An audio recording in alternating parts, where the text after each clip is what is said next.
ተናስተልን ሰላም የተወደዳችሁ በኢትዮጵያና በመላው ዓለም ያላችሁ ተከታታዮች እንደምን ቆያችሁ 12 ሰዓት ነው የቲቪ ዜና 57 እዚህ አዲስ አበባ ከሚገኘው ዋናው ስቱዲዮአችን አሁን ጀምሯል አበይት ነጥቦቹን ነው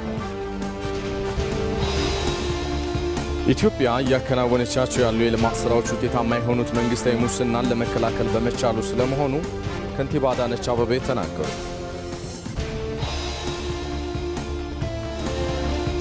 በአማራ ክልል የታጠቁ ኃይሎች ወደ ሰላም እንዲመለሱ የደንበጫ ከተማና አካባቢው ነዋሪዎች ጠየቁ።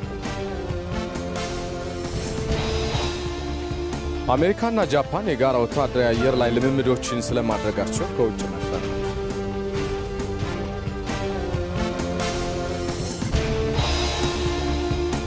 ሰለሞን ኃይለ ኢየሱስ ነኝ አብራችሁን ዝለቁ።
تشوج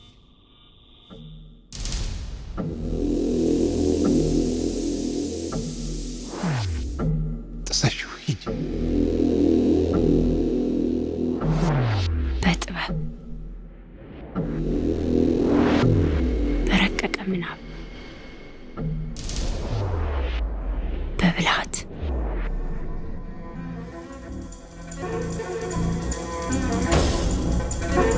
فطنت فطنت فطنت فطنت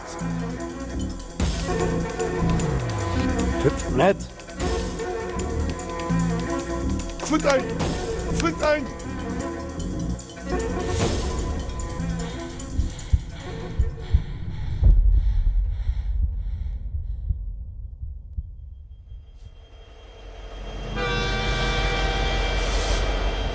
يكرمل يا قوان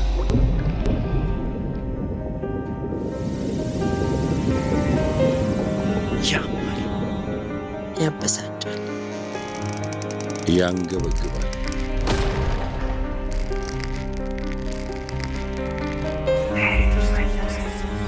Stay comfortable. There is no way to go back. እርዳታ ይመጣል ቅዠት ነው ቅዠት ምናብሽን ጠጥ በተዘጋ በር አትታሰሪ ምናብሽን ጠጥ ምናብሽን መር ብለሽ ተስፈንጥ በርቅሳሽ ውጪ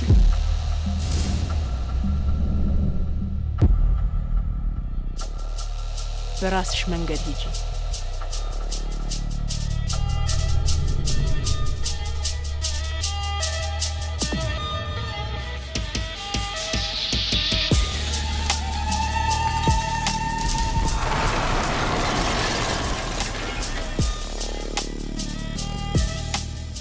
በእኛ ልጆቿ ኢትዮጵያ ታሸንፋለች።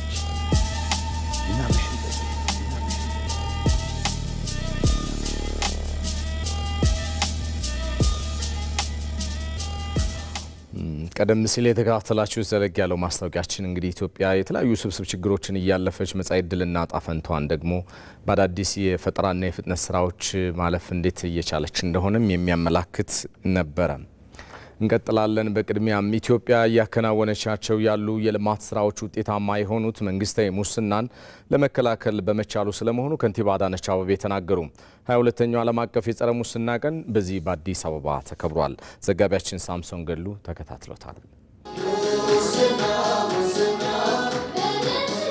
ትውልድን በስነ ምግባር ተቋምን በአሰራር በሚል መሪ ቃል በተከበረው የጸረ ሙስና ቀን ላይ ተገኝተው ንግግር ያደረጉት የአዲስ አበባ ከተማ ከንቲባ አዳነች አቤቤ መንግስታዊ ሙስና እንዳይኖር ለማድረግ መንግስት በወሰደው እርምጃ የተተገበሩ የልማት ስራዎች ስኬታማ እንዲሆኑ ማስቻሉን ገልጸዋል። በርካታ የልማት ስራዎች እየተሰሩ ነው። ከመቼውም በላይ ሀገራችን ያለመችውን የብልጽግና ግብ ለማሳካት ኢትዮጵያ ለማበልጸግ በዘርፈ ብዙ ጥረቶችን እያደረገች ነው። እነኚህ ዘርፈ ብዙ ጥረቶች በዚህ በመታዩት ልክ ውጤታማ የሆኑ የመጡበት መንግስታዊ የሆነ ሙስና በሀገራችን እንዳይካሄድ እንዲቆም ለማድረግ መንግስት በወሰደው ጠንካራ አቋም ነው። የሀገርን ሀብት ለሀገር ልማት በማዋል በኩል እጅግ በጣም ረጅም ርቀት መሄድ ችለናል። የከተማ አስተዳደሩ የስነ ምግባርና ጸረ ሙስና ኮሚሽነር ጀማል ረዲ በበኩላቸው የከተማዋ የስራ ኃላፊዎች ሙስናን የከተማዋ የልማትና መልካም አስተዳደር ስጋት ወደማይሆንበት ደረጃ ለማድረስ በቁርጠኝነት ሊሰሩ እንደሚገባም አሳስበዋል። አሁን ከተማ አስተዳደሩ በጀመረው የጸረ ሙስና ትግል የመጣው አስደማሚ ልማትና መቀየር የጀመረው የከተማችን ማህበራዊና ኢኮኖሚያዊ ገጽታ ከስራ ጥራት ተጠያቂነትና ግልጽነት ውጪ ሊቀጥል እንደማይችል መላው የከተማችን አመራር ተገንዝቦ ተቋማትን በስነ ምግባራዊ አስተሳሰብ በዲጂታል አገልግሎትና በግልጽ አሰራር በመምራት ሙስና በከተማችን ልማትና መልካም አስተዳደር ስጋት ወደማይሆንበት ደረጃ ማድረስ ይኖርብናል። ትውልድ ላይ መስራት ቀጣዩ የቤት ስራ መሆኑን የጠቆሙት ከንቲባ አዳነች አቤቤ ሙስናን የሚዋጋ ትውልድን ለማፍራት ቤተ እምነቶች ከፍተኛ ኃላፊነት እንዳለባቸው አስገንዝበዋል።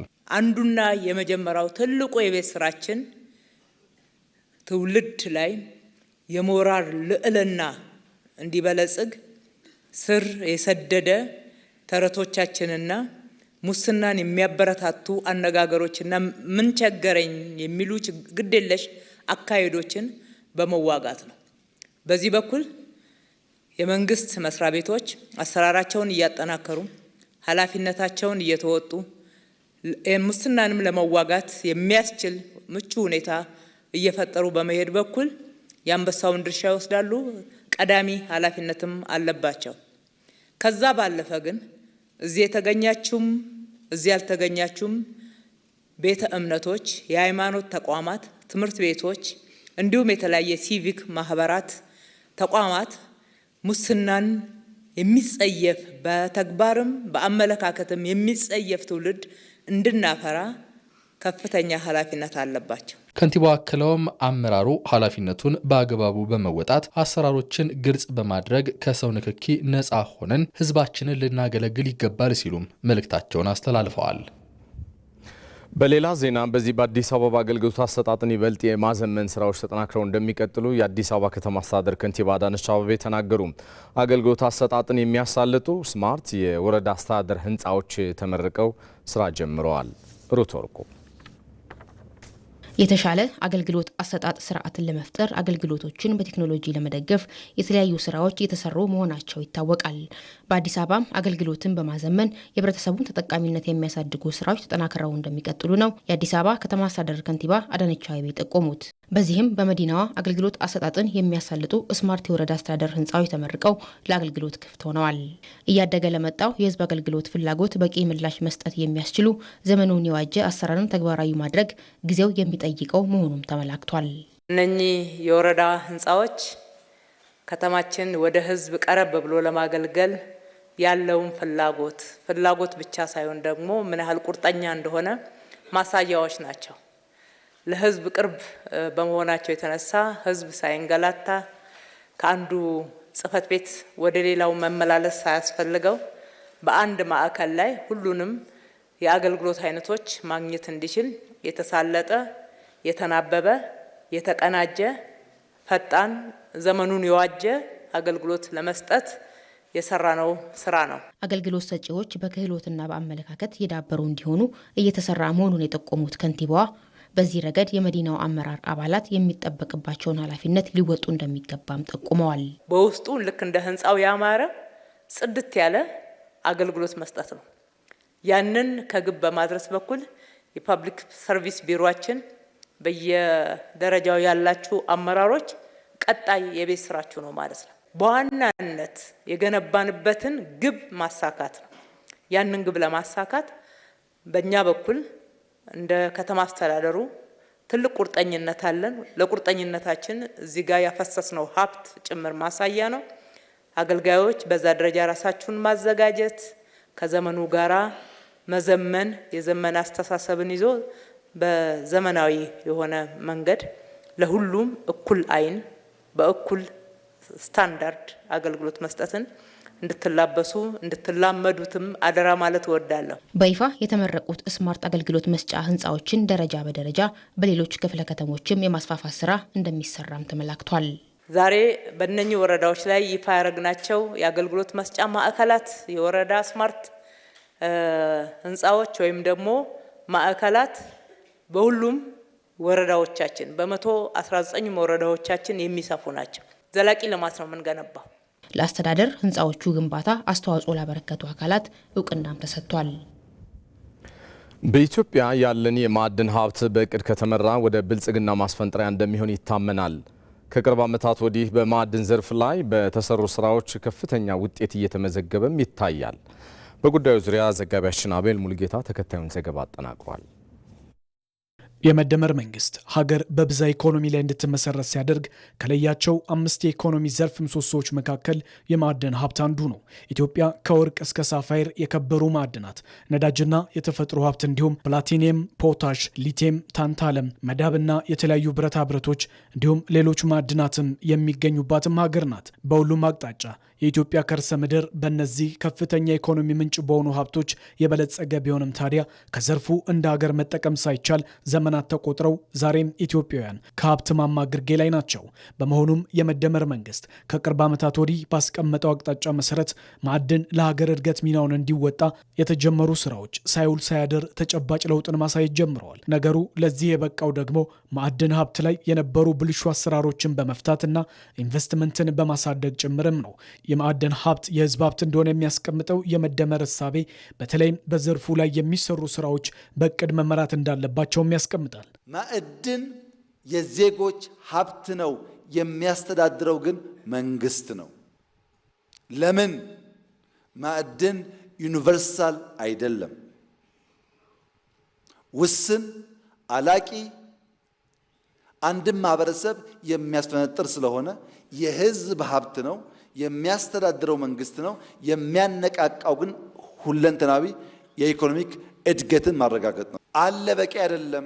ያለውን ወደ ልማት ስንቀይር የተሟላ እቅድ ያስፈልገናል። የማዕድን ሀብት በኢትዮጵያ ትናንትም የነበረ ቢሆን ተገቢው ትኩረት አለመሰጠቱ፣ አሰራሩም አለመዘመኑና ኮንትሮባንድ መኖሩ የሚገባውን ጥቅም ሳይሰጥም ቆይቷል። ከለውጡ በኋላ ግን የተሰሩ ስራዎች እንዲህም ይቻላል እንዲያስባለ ልዩነትም ተመዝግቧል። ለምሳሌ ወርቅ እንውሰድ። ወርቅ በ2012 ኢትዮጵያ ኤክስፖርት ያደረገችው 28 ሚሊዮን ዶላር ነው። 28 ባለፈው ዓመት ኤክስፖርት ያደረገችው 3 ቢሊዮን ዶላር ነው። በጥቂት ዓመታት ውስጥ ምን ያክል የማምረት አቅሙ እንዳደገ አስቡት። ጋዙም፣ ፈርቲላይዘሩም፣ ብረቱም ምናምን እየወጣ ሲሄድ ይሄ በልካል። ኢትዮጵያ መስታወት ካስጀመረች፣ ማዳበሪያ ካመረተች፣ ለትራንስፖርት ጋዝ ካወጣች፣ ኢነርጂ ካመረተች ጌታ ነች ማለት ነው። ጌቶች የምትባል ሀገር። የማዕድን ዘርፍ አሁንም ኢትዮጵያ ከድህነት የመውጫ መንገድ የብልጽግናዋ ማረጋገጫ አንዱ ክንድ መሆኑም ጀምሯል። ማዕድን በትክክል የሀገሪቱን ኢኮኖሚ ዋና ጀርባ አጥንት መሆን ጀምሯል። ጅማሮ ነው፣ ጅምር ጥረት ነው ያለን እንጂ ገና ነው፣ ገና አልተጠቀምንበትም እና እንቀጥላለን። በጣም ከፍተኛ ፍላጎት አለ ኢትዮጵያ ላይ ኢንቨስት ለማድረግና ለመስራት።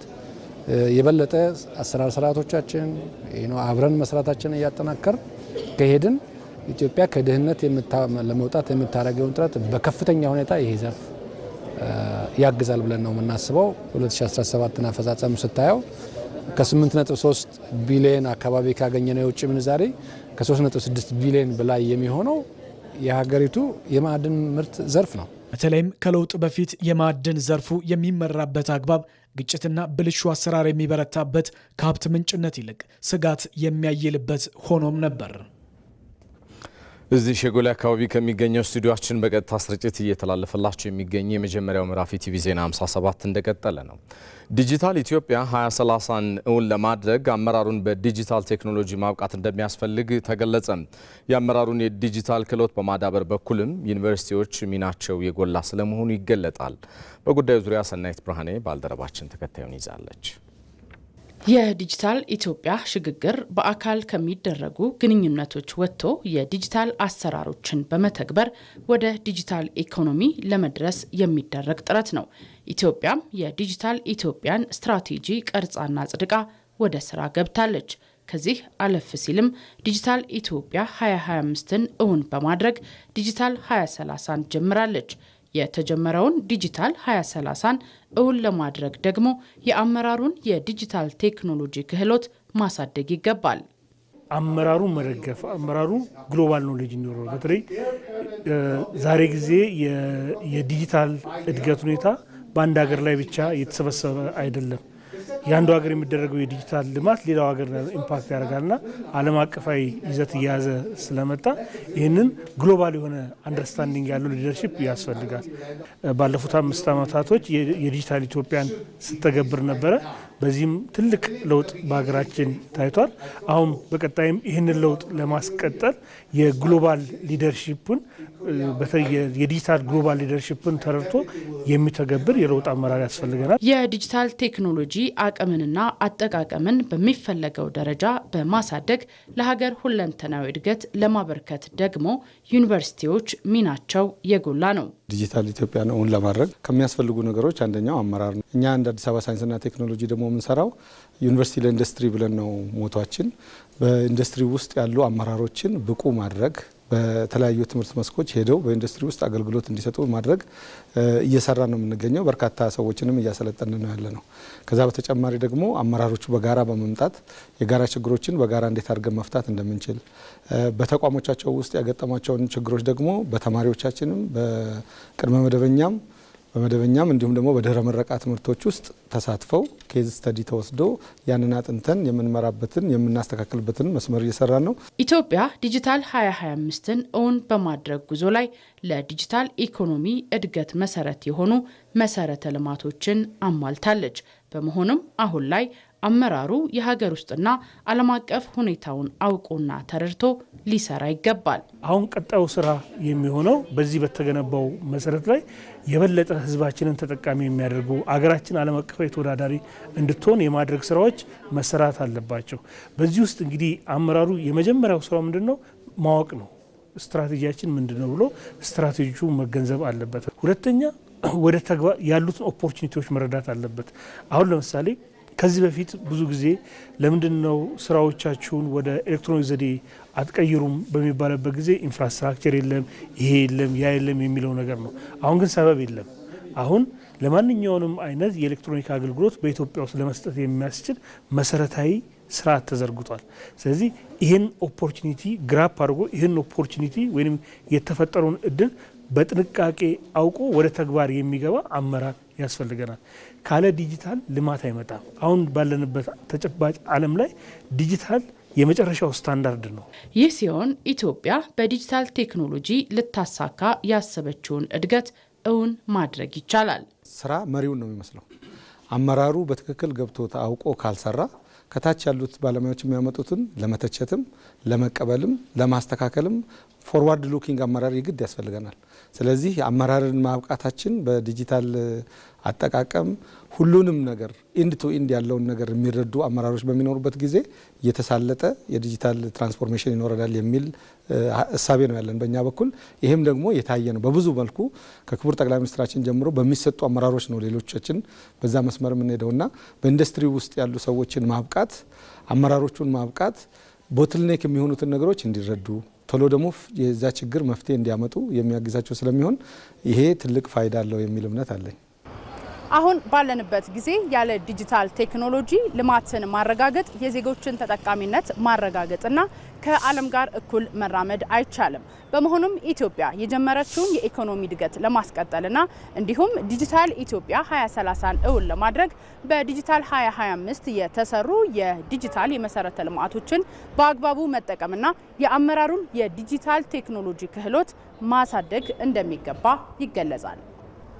ይህ በዚህ እንዳለ ኢትዮጵያ በዲጂታል ኢኮኖሚ ግንባታ ውስጥ ብሔራዊ ዲጂታል መታወቂያ ለሁሉም ዜጎች ተደራሽ ለማድረግ ትኩረት ሰጥታ እየሰራች ትገኛለች። ፋይዳ በሚል መጠሪያ ተደራሽ እየሆነ የሚገኘው ብሔራዊ የዲጂታል መታወቂያ አንድ ሰው አንድ ነው በሚል መርህ ነው የሚተገበረው።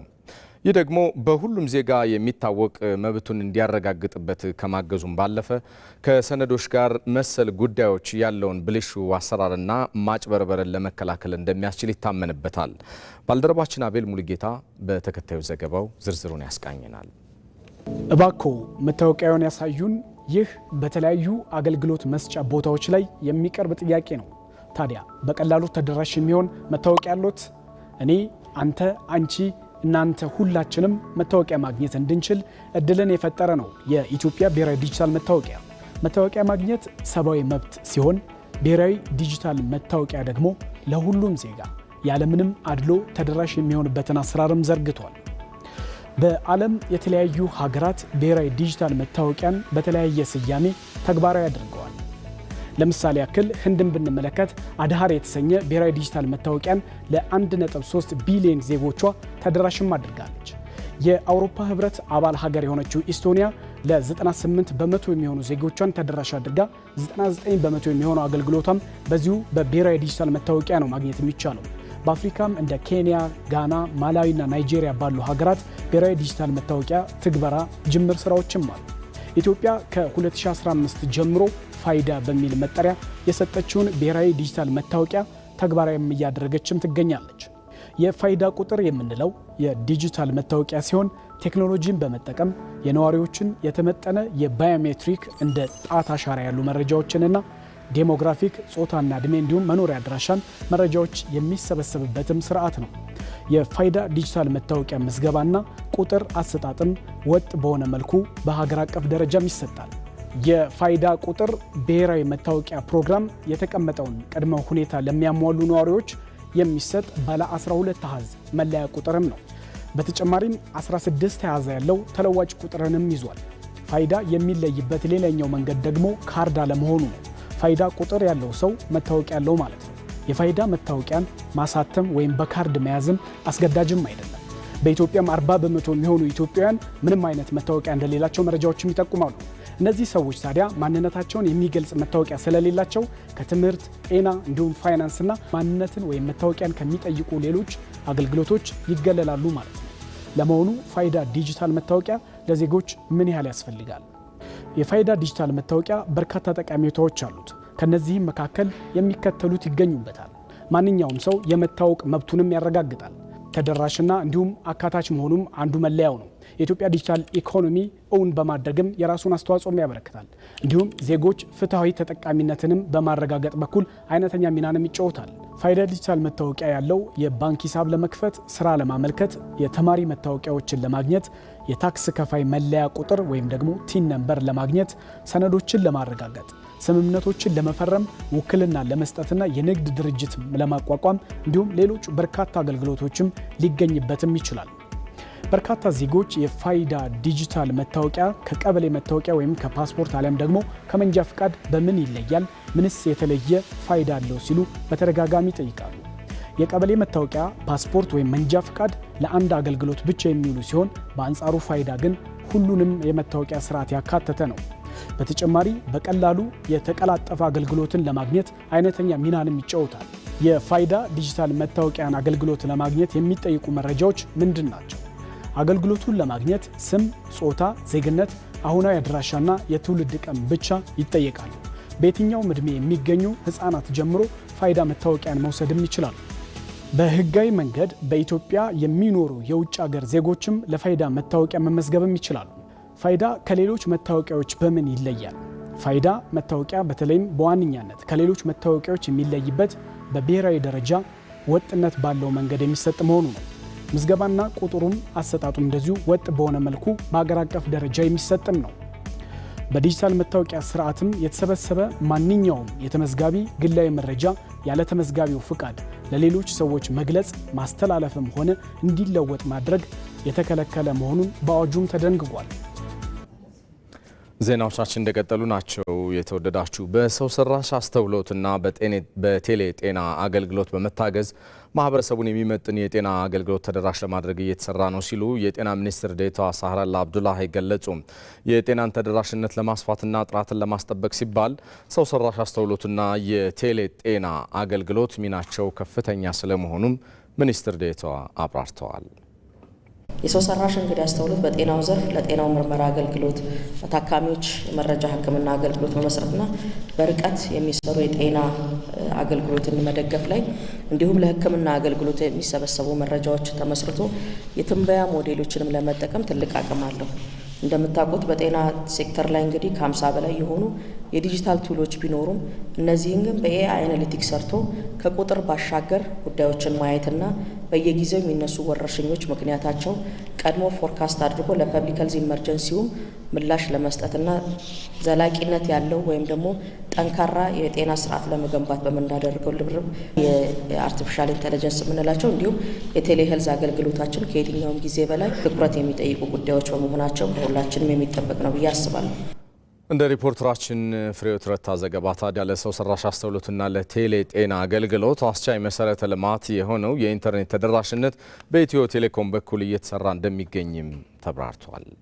ቴክኖሎጂ ስንል አርቲፊሻል ኢንተለጀንስ ብንል ክላውድ፣ ዳታ ማይኒንግ እነዚህን የመሳሰሉ ነገሮች መሰረተ ልማት ይፈልጋል። መሰረተ ልማት ስንል ደግሞ የኔትወርክ መሰረተ ልማቶች የ4G እና የ5G የፊክስድ ብሮድባንድ እና ሌሎችም የክላውድ ዳታ ሴንተር ሲስተሞች ያስፈልጉታል። እሱ ዋናው አስቻይ መሰረተ ልማት ነውና ከጤና ጥበቃ ሚኒስቴር ጋር በጋራ በመሆን ሰፊ የሆነ እያንዳንዱን ወደ 67 የሚሆኑ ትልልቅ ሆስፒታሎችን እርስ በርሳቸው በኔትወርክ እንዲገናኙ እንደገና የውስጥ የኔትወርካቸው ምልክ እንደዚሁ እንዲዘምን የማድረግ ሰፊ ስራ ተሰርቷል። ተጨማሪ ወደ 206 የሚሆኑ ደግሞ ትልልቅ የሆኑ የጤና ጣቢያዎች ደግሞ ያላቸውን የብሮድባንድ ሰርቪስ የማስተካከል ስራ ልክ እንደዚሁ ተሰርቷል። ይሄ የሚጠቅመው ምንድነው? አንደኛ እያንዳንዱ የጤና ማዕከላት ሆስፒታሎች እርስ በርሳቸው ዳታ እንዲለዋወጡ፣ መረጃ እንዲቀያየሩ፣ አንደኛው ላይ ያለ ሐኪም ከሌላኛው ሐኪም ጋር ተቀራርቦ እንዲሰራ፣ አንዱ ጋር ያለው ስፔሻሊቲ ሌላው እንዲጠቀምበት ያን ያስችላል ማለት ነው። በሌላ ዜና 25 ሚሊዮን ህጻናት ተደራሽ የሚሆኑበት ሀገር አቀፍ የተቀናጀ የፖሊዮ ክትባት ዘመቻ ዛሬ ተጀምሯል። በሐዋሳ ሚሊኒየም ጤና አጠባበቅ ጣቢያ በመገኘት ዘመቻውን ያስጀመሩት የጤና ሚኒስትሯ ዶክተር መቅደስ ዳባም ለቀጣዮቹ 4 ተከታታይ ቀናት በሚዘልቀው ዘመቻ 24.8 ሚሊዮን ህጻናት ተደራሽ ለማድረግ ስለመታቀዱ አብራርተዋል። ለ24.8 ሚሊዮን የሚሆኑ ህጻናትን የሚቀረን ማንም እንዳይኖር የመጨረሻውን ሩጫ ለመሮጥ ይህንንም ደግሞ ለማጠናከር የሁላችንም ትብብር ይፈልጋል። በሁሉም በሀገራችን ክፍሎች የመጨረሻው የፖሊዮ ዘመቻ አሁን እናደርጋለን ማለት ነው። ይህ እንግዲህ ህጻናቶቻችንን፣ ህብረተሰባችንን ከበሽታ መከላከል መጠበቅ ላይ ሳይንስ እስካሁን ይዞልን የመጣና ፖሊዮ ነፃ ተብለው የመጡ ሀገሮችን ሙሉ ለሙሉ ማለት ነው ያንን የሆኑ ዓለሞችን ለኛ ለአንድ ሀገር አይደለም የምንሰራው። ዙሪያችን ላይ ብዙ የቦርደር ስራዎች ስላሉ ለዛ ሁሉ የቦርደር ተሻጋሪ ቅንጅቶችን አጠናክረን የምንሰራበት ዘመቻ ይሆናል ማለት ነው። በተለያዩ ዓመታት የጸረ ፖሊዮ ክትባት ዘመቻ ሳይከተቡ የሚቀሩ ታዳጊዎች በመኖራቸው ሳቢያ በሽታውን ሙሉ በሙሉ መቆጣጠር አለመቻሉም ይገለጻል። ቤት ለቤት በሚደረገው በዚህ የክትባት ዘመቻ ታዲያ የሌሎች በሽታዎች ቅኝት ስራ በተቀናጀ መንገድ እንደሚከናወን አስረድተዋል። በሽታውን ጨርሰን ለማጥፋት በመናደርገው የመጨረሻ ዘመቻ ላይ ሁላችንም የጋራ ትብብር እንድናደርግ በዚህ ዙሪያ በሚንወጣበት ጊዜ ደግሞ ለፖሊዮ ብቻ ሳይሆን የቅኝት ስራን አብረን አጠናክረን ነው የምንሰራው። ከባለፉት 2 ዓመታት በተለይ በባለፈው ዓመት ጀምሮ ያደረግናቸው እነዚህ ዘመቻዎች ላይ የተለያዩ ቅኝቶችን በኢንተግሬሽን ወይ አንድ ላይ አስተሳስሮ ስራ ነው የምንሰራው። እንደ ሪፖርተራችን ሚካኤል ገዙ ዘገባ ታዲያ የኢትዮጵያ ሕብረተሰብ ጤና ኢንስቲትዩት ዋና ዳይሬክተር ዶክተር መሳይ ኃይሉ ባለድርሻ አካላት ወላጆችና አሳዳጊዎች በተቀመጠው ጊዜ ገደብ ውስጥ እድሜያቸው ከ5 ዓመታት በታች የሆናቸው ህጻናት እንዲከተቡ በማድረግ ኃላፊነታቸውን እንዲወጡ መልእክት አስተላልፈዋል። እንቀጥላለን። የተወደዳችሁ ኢቲቪ ዜና 57 የመጀመሪያው ምዕራፍ ላይ ነው የምንገኘው። ዛሬን ጨምሮ በቀጣይ ቀናት የሚኖረውን የአየር ትንበያ ሁናቴ ደግሞ ባልደረባዬ ኃይሉ ነገሰ ሊነግረን እዚህ ስቱዲዮአችን ነው የሚገኘው። ኃይሌ እንደምን አመሸ? እንዴት አመሸ ሰለሞን? አምላክ ይመስገን። መቀጠል ትችላለህ። አመሰግናለሁ ሰለሞን። በዛሬው ዕለት በደቡብ ምዕራብና በምዕራብ የሀገራችን አካባቢዎች ላይ የዳመና ሽፋን ነበራቸው። በቀጣዮቹ ቀናት በጋ ሁለተኛ የዝናብ ወቅታቸው በሆኑት በደቡብና በደቡብ ምስራቅ እንዲሁም በምዕራብና በደቡብ ምዕራብ የሀገራችን አካባቢዎች የዳመና ሽፋን ይኖራቸዋል። ከዚሁም ጋር ተያይዞ በሁሉም የደቡብ ኢትዮጵያ ክልል ዞኖች፣ የሲዳማ ዞኖች፣ በባሌ በጉጂና ምዕራብ ጉጂ፣ ቦረናና ምስራቅ ቦረና ዞኖች ቀላል መጠን ያለው ዝናብ ያገኛሉ። በተጨማሪም ከሚጠናከሩት የአየር ሁኔታ ክስተቶች በመነሳት ምዕራብ አርሲ፣ ጅማ፣ ኢሉባቦር፣ አኟክ፣ ማጃንግ፣ ደቡብ ጎንደር፣ ደቡብ ትግራይ፣ ሰሜን ወሎና በደቡብ ምዕራብ ኢትዮጵያ ክልል ዞኖች ወቅቱን ያልጠበቀ ቀላል መጠን ያለው ዝናብ ይኖራቸዋል። በሌላ በኩል በሰሜን ምስራቅ በመካከለኛውና በምስራቅ የሀገራችን አካባቢዎች ላይ የበጋው ደረቅ ፀሐያማና ነፋሻማ የአየር ሁኔታ ይስተዋልባቸዋል። በአንዳንድ ደጋማ ስፍራዎቻቸው ላይ የቀኑ ዝቅተኛ የሙቀት መጠን ከ5 ዲግሪ ሴልሺየስ በታች እንደሚሆን የትንበያ መረጃዎች ይጠቁማሉ። በነገው ዕለት የሀገራችን ዋና ዋና ከተሞችና የቱሪስት መዳረሻ ስፍራዎች የሚኖራቸው የአየር ሁኔታ ቢሾፍቱ ፀሐያማ፣ ጎዴ፣ ጎንደር፣ ባሌ ሮቤ ዳመናማ፣ ጅማ ያቤሎ ቀላል ዝናብ፣ ወሊሶ ዳመናማ፣ በተመሳሳይ ሀምቦና ጋምቤላ ዳመናማ፣ ፊቼና አዳማ ፀሐያማ የአየር ሁኔታ ይኖራቸዋል። በአዲስ አበባ በቀጣዮቹ 3 ቀናት ዳመናማ የአየር ሁኔታ ይኖራል። ተመልካቾቻችን ለበለጠ መረጃ ኢንስቲትዩቱን ድረገጽ www.itomet.gov.it ይመልከቱ። በርካታ መረጃዎችን ያገኛሉ። ሰለሞን አመሰግናለሁ። ኃይሉ መልካም ምሽት ይሁን ለሁላችን። እኔም በጣም አመሰግናለሁ ሰለሞን።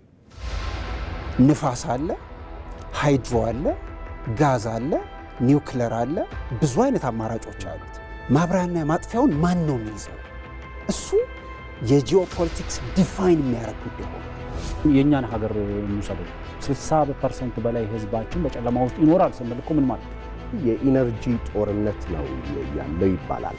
ግብጽ 70,000 ሜጋዋት ነው የምታመርተው። 70,000 ሜጋዋት ቬሪ ሂውጅ ነው። የኛ የህዳሴ ግድብ ሲጨመርበት አይደል 10,000 የገባ ነው። we are very late። የህዳሴ ግድብ ምርቃት ላይ አብዛኛው የአፍሪካ ቀንድ ሀገራት መሪዎች የስፒቻቸው ማጠንጠኛው ምን ነበር? እኛም ኢነርጂውን ከዚህ የሚመረተው ምርት እንፈልገዋለን። የዚህ የኒውክሌር ኃይል ማመንጫ መጀመሩ በጣም በፍጥነት መጨረስ አለብን።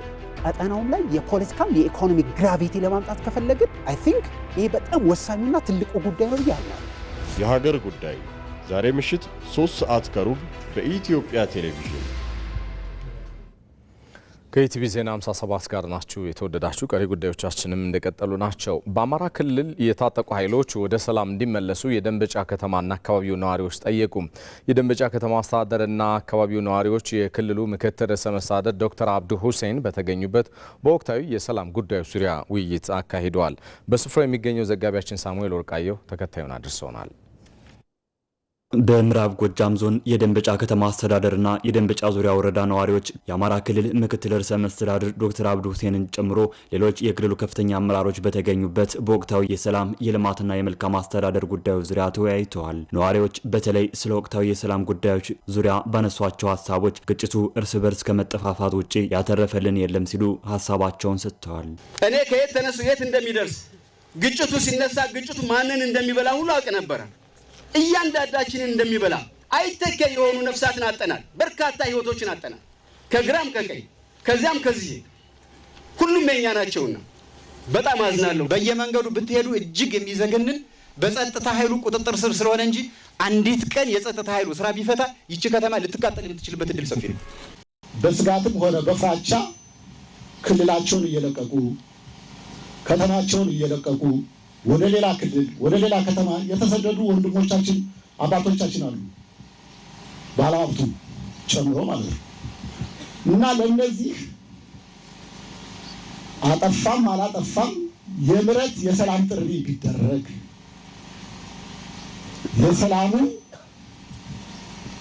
ለሰላም መውረዱ ትልቅ አስተዋጽኦ ይኖራል የሚል እምነት አለ እንደኔ። በየትኛውም ዓለም አለመግባባቶች ይፈጠራሉ የሚሉት ነዋሪዎች መጨረሻው ግን ድርድርና ውይይት ነው ሲሉም አስተያየታቸውን ሰጥተዋል። ይህን በመገንዘብም በአማራ ክልል ታጥቀው የሚንቀሳቀሱ ኃይሎች ወደ ሰላም እንዲመለሱም ጠይቀዋል። የታጠቁ ኃይሎች ለክልላችን ህዝብ ለኢትዮጵያ ህዝብ ሲሉ እጃቸውን ወደ ሰላሙ መንገድ ቢዘረጉልኝ ካህናት አባቶቻችን ስታስታርቁ ብትሞቱ ደስ ይለኛል። ከዚህ አንፃር አባቶቻችን ጠንክራችሁ ብትሰሩ ሁላችንም ለሰላም ከሰራንና ዘብ ከቆምን የአካባቢውን ሰላም ዘላቂ ማድረግ እንችላለን ያሉት የምዕራብ ጎጃም ዞን ዋና አስተዳዳሪ አቶ ድሚ አለማንተነ ለዚህም ህብረተሰቡ በጋራ ሊረባረብ እንደሚገባ ተናግረዋል። ጦርነት ግጭት ካለ ምን ጊዜም ቢሆን ዲሞክራሲ ሊጠበቅ አይችልም። ስለዚህ ዘርፈ ብዙ የሆነ ችግር ያለው በእንደዚህ አይነት ግጭት ወቅት ስለሆነ ይሄንን ችግር እንፍታካል ሰላሙ በእጃችን ያለ የሚለው እኔ እንደማሳሰቢያ መውሰድ እፈልጋለሁ። የአማራ ክልል ምክትል ርዕሰ መስተዳድር ዶክተር አብዱ ሁሴን በበኩላቸው የአካባቢውን ብሎም የክልሉን ሰላም ለማረጋገጥ የሃይማኖት አባቶችና የሀገር ሽማግሌዎች የግጭት መፍቻ ሴቶችን በመጠቀም ሊሰሩ እንደሚገባ አሳስበዋል። ውስጠ ሰላም ላይ ስሩ። ውስጠ ሰላም ማለት መንፈሳዊነትን እንዲጎለብት እንጠነክር አድርጉ። የስነ ልቦና ከፍታ እንዲኖር አድርጉ። የአብሮነትና የትስስር ቁርኝትና አንድነት እንዲኖር ሽማግሌዎቹና የሃይማኖት አባቶቹ ስሩ። ይሄ ማለት ህዝቡ ለጸሎት እንዲተጋ ያለውን የግጭት መፍቻ እሴት እንዲጠቀም አድርጋችሁ ህዝቡን ቅረጹት፣ ምሩት። ተጨማሪ የሽፍታ መንገድ አታመላክቱት። ሁለተኛው አመራሮቹ እና ህዝቡን በጋራ የምሰሩት ለዘላቂ ሰላም መረጋገጥ ትጉ። በነዋሪዎች ዘንድ የልማትና የመልካም አስተዳደር ጉዳዮችም የተነሱ ሲሆን እነዚህን የተነሱ ጥያቄዎችን በየደረጃው ለመፍታትም ይሰራል ተብሏል። በሆሮ ጉድሩ ወለጋ ዞን በህብረተሰቡ ተሳትፎና በቡሳ ጎኖፋ ኦሮሚያ አማካኝነት በ70 ሄክታር መሬት ላይ የለማው ስንዴ እየተሰበሰበ ነው። የአካባቢው አርሶ አደሮችም የግብርና ቴክኖሎጂን መጠቀማቸው ምርትና ምርታማነታቸውን ለመጨመር እንደረዳቸው ይገልጻሉ። ዛራ መሐመድ በግብርናው ዘርፍ ምርትና ምርታማነትን ለማሳደግ የዘመነ የሰብል አሰባሰብ ስርዓት ትልቁን ድርሻ እንደሚወስድ ይነገራል። በሆሮ ጉድሩ ወለጋ ዞን ጉድሩ ወረዳ በህብረተሰቡ ተሳትፎና በቡሳ ጎኖፋ ኦሮሚያ ትብብር በ70 ሄክታር መሬት ላይ የለማ ስንዴ በኮምባይነር በመሰብሰብ ላይ ይገኛል። የወረዳው አርሶ አደሮችም የግብርና ቴክኖሎጂን በመጠቀም ምርታማነታቸው እንደጨመረላቸው ጠቁመው ለግብርና ግብዓት አቅርቦት ትኩረት መሰጠት እንዳለበት ይናገራሉ። አና ጉድሩ ከሰት የሮ ኮምባይነር ኩን ኢሰ ጀልቀባ ዱፌ በሆሮ ጉድሩ ወረዳ ኮምባይነር መጠቀም ከጀመርን ወዲህ በስንዴ ምርት ላይ አስደሳች ውጤት አግኝተናል። ባህላዊው የአስተራረስ ዘዴ ጊዜንና ጉልበትን ይፈጃል። የእርሻ ቴክኖሎጂን ተጠቅመን ስናርስ ግን ከብዙ ድካምና ጉልበት አትርፈናል። እኛ አርሶ አደሮች በኩታ ገጠም እርሻ ተደራጅተን መስራት ይጠቅመናል። ውጤታማነታችንን ይበልጥ ለመጨመር ደግሞ መንግስት ትራክተሮችንና ኮምባይነሮችን ጨምሮ አስፈላጊ ግብዓቶችን በብድርና በአነስተኛ ዋጋ ቢያቀርብልን ጥሩ ነው ላለው። በህብረተሰቡ ባህልና እሴት መሰረት ህብረተሰቡ ላይ ድንገተኛ አደጋ ቢደርስ ህብረተሰቡን ለመታደግ ጠንካራ ቡሳ ጎኖፋ ኦሮሚያ ተገንብቷል ያሉት የጉድሩ ወረዳ የቡሳ ጎኖፋ ኃላፊ ኩምሳ ቶሎሳ ቡሳ ጎኖፋ ኦሮሚያ ለህብረተሰቡ በሚያግዝ መልኩ እየሰራ ነው ብለዋል። ካዮም ተቆናኒ ጉዳን አከንጨው ቀቡ ባዲያን አከንጨው ቀቡ አሁን ባለው የምርት ሂደት በአካባቢው ላይ የምንጠብቀውን ያህል ምርትና ገቢ ለማግኘት እየሰራን ነው። በስንዴ ላይ ያለን ምርታማነት መጨመር ውስጣዊ ፍላጎታችንን በማሟላት ከእርዳታ ለመናቀቅም ያግዘናል። የቦሳ ጎኖፋ ኦሮሚያ ድጋፍም በጥሩ ሁኔታ ተጠናክሮ ቀጥሏል። በቀጣይም ከዚህ የበለጠ ድጋፍ እንደሚኖር እንጠብቃለን። በበሬ ማረስ የአርሶ አደሩን ህይወት መቀየር ባለመቻሉ በግብርና ቴክኖሎጂ በመታገዝ እየተሰራ መሆኑም ተመላክቷል። ሆሮ ጉድሩ ወለጋ ጎዲና ኦምሻ ኦምሽቱማ ዳምቤ ከሙዳ ሆሮ ጉድሩ ወለጋ የሚታወቀው በምርታማነቱ ነው። ነገር ግን እዚህ አካባቢ ያለው ችግር ቴክኖሎጂን ተጠቅሞ ምርትን የማሳደግ ነበር። በትራክተር የማረስና በኮምባይነር ምርትን የመሰብሰብ ስራ አሁን ላይ በስፋት ተጀምሯል።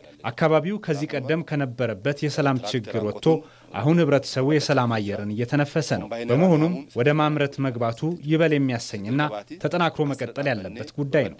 የማህበረሰቡ ባህልና እሴት የሆነው ቡሳ ጎኖፋን በመጠቀም አርሶ አደሮችን በችግር ጊዜ ከመርዳት ባለፈ ወደ ምርታማነት እየተሸጋገሩ መሆናቸው ተጠቁመዋል።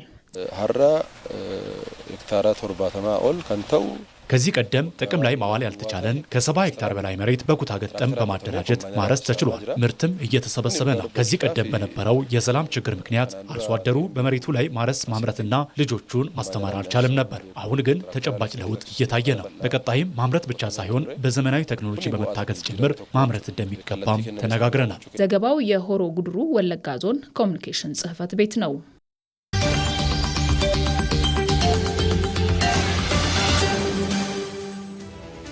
ኢትዮ መልህቅ ኃያላኑ ሲወድቁ ጠንካሮቹ ጉልበታቸው ሲደክም ከትናንት እስከ ዛሬ ኢትዮጵያ የጸናችው በልጆቿ መስዋዕትነት ነው። የኢትዮጵያ ሀገረ መንግስት የቀኝ ግዛት ጥቃት ውስጣዊ ሽኩቻንና የውጭ ጠላቶች ወረራ መቋቋም የቻለው በእድል ሳይሆን በሥራ ነው። ኢትዮ መልህቅ ኢትዮጵያ ከለውጡ በመለስ ባለው ጊዜ የገጠማት ፈተናዎች ምን ነበሩ? እንዴት ተሻገረችው? ዛሬ ኢትዮጵያን ለማጽናት እየተሰሩ ያሉ ስራዎች ምንድናቸው የሚለውን እንቃኘዋለን። ኢትዮ መልህቅ ዛሬ ምሽት 3 ሰዓት ላይ በኢትዮጵያ ቴሌቪዥንና በኢቢሲ.ስትሪም ላይ